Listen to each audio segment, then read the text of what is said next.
बिहार विधानसभा चुनाव में एनडीए की ऐतिहासिक और प्रचंड जीत ने सिर्फ बिहार ही नहीं बल्कि पड़ोसी राज्य झारखंड में भी जश्न की लहर दौड़ा दी। 14 नवंबर 2025 को धनबाद का रणधीर वर्मा चौक किसी राजनीतिक रैली जैसा नहीं बल्कि एक बड़े त्योहार जैसा नजर आ रहा था। सुबह से ही शहर की सड़कों पर ढोल नगाड़ों की आवाज गूंज रही थी। जैसे ही जीत के आंकड़े फाइनल हुए, आतिशबाजी से आसमान चमक उठा। बीजेपी, जदयू और लोजपा रामविलास के कार्यकर्ता एक साथ जमा हुए, नाचते गाते दिखे और एक दूसरे को गुलाल लगाकर व मिठाई खिलाकर खुशी का इजहार कर रहे थे। किसी के हाथ में पार्टी का झंडा था, कोई मोबाइल पर लाइव नतीजे देख रहा था तो कोई खुलेआम बोल रहा था, ये सिर्फ बिहार की जीत नहीं, यह पूरे भारत का राजनीतिक संदेश है।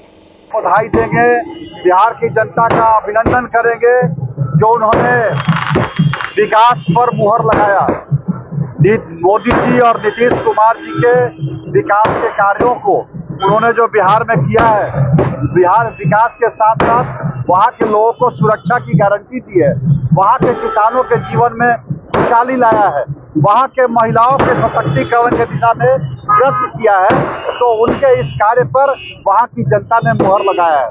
खास करके जिस प्रकार से हमारे राहुल गांधी जी या कांग्रेसी मित्रों ने या आरजेडी के तेजस्वी यादव और उनके सेना ने अपने प्रधानमंत्री जी को गाली दिया, यह कार्य आग में घी डालने का काम किया और मोदी जी चुपचाप रहे, लेकिन उसका जवाब बिहार की जनता ने दिया है। इसके पीछे और क्या कुछ कारण हो सकते हैं, क्या कुछ मुद्दे रहे होंगे जिससे नहीं, ये सारे विकास के मुद्दे हुए और लोगों की सुरक्षा की गारंटी।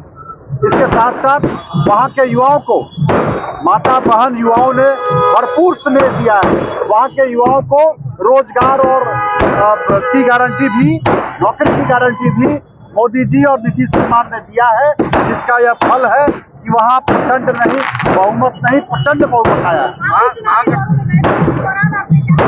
मैंने देखा, मैं जब गाँव में घूम रहा था, लोगों से मिल रहा था, तो ऐसा प्रतीत हो रहा था कि लोग पूर्ण बहुमत के साथ, अपार बहुमत के साथ, विपुल बहुमत के साथ अपने एनडीए के सरकार को फिर वहां लाएंगे।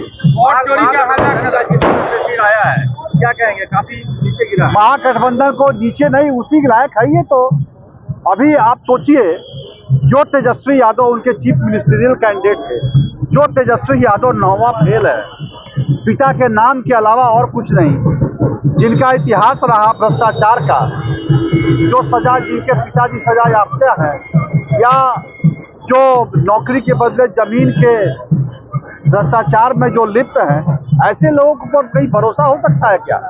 लोग को सोचना था ना कि भैया ये 9वीं फेल व्यक्ति जो है वो हम लोग का कैसे बिहार चलाएगा, जिसकी खुद की, भाई आखिर कोई तो ना अनुभव है, ना उम्र है, ना कोई क्वालिटी है, ना कोई एक्सपीरियंस है, ना कोई प्रतिभा है, तो आखिर ऐसी क्या लालू जी के बेटा है इसलिए आपको मुख्यमंत्री बना देगा क्या? और हमारे राहुल गांधी का तो ठिकाना सब लोग जानते हैं, कब रहेंगे, कब विदेश चले जाएंगे, कब मलेशिया चले जाएंगे, कब इंग्लैंड चले जाएंगे और वहां जाकर के भारत के विरोध में बोलेंगे। तो ऐसे लोगों को भारत की जनता कभी उन पर भरोसा नहीं करेगी और उनको उनका जगह दिखाएगी। वोट चोरी को लेकर 1 महीना तक वहाँ रैली की है और उसके बाद कांग्रेस, भाई जनता को भरोसा है ना, वोट चोरी पर आ गए। हाँ, जनता को भरोसा है मोदी जी पर, जनता को भरोसा है नीतीश कुमार पर। बिहार में जो 2025 का विधानसभा चुनाव हुआ, ये बीजेपी मोदी जी के द्वारा नारा दिया गया था 2025 और फिर से नीतीश। तो बिहार ने इतिहास रचने का काम किया। बिहार में देखिए 2 धारा था, एक विनाश का और एक विकास का। विनाश का प्रतीक तेजस्वी यादव का गठबंधन था और विकास का प्रतीक मोदी जी और नीतीश जी का गठबंधन था।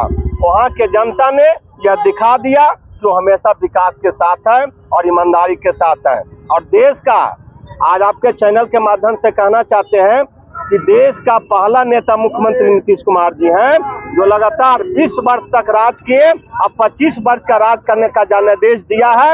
यह ऐसा प्रतीत होता है कि देश में नीतीश कुमार नया इतिहास रचने जा रहे हैं। यह उनका सोच, महिलाओं के प्रति जो उनका सोच है, गरीबों के प्रति जो उनका सोच है। नीतीश कुमार देश में और एक काम किए हैं, उन्होंने जात का नहीं, हमेशा जमात का बात की है। तो जमात करने वाला का हमेशा जनता साथ देता है। और अब जो केंद्र में मोदी सरकार है, अब बिहार में नीतीश कुमार जी का सरकार है, देश में इतिहास रचेगा। और आपके चैनल के माध्यम से एक बात कहना चाहते हैं कि बिहार का हवा अब झारखंड में जल्दी प्रवेश करेगा और यहाँ भी आने वाले दिनों में एनडीए की सरकार भाजपा के नेतृत्व में बनेगी। लाइव लगातार के वीडियो को लाइक करें, सब्सक्राइब करें और बेल आइकन को दबाना न भूलें।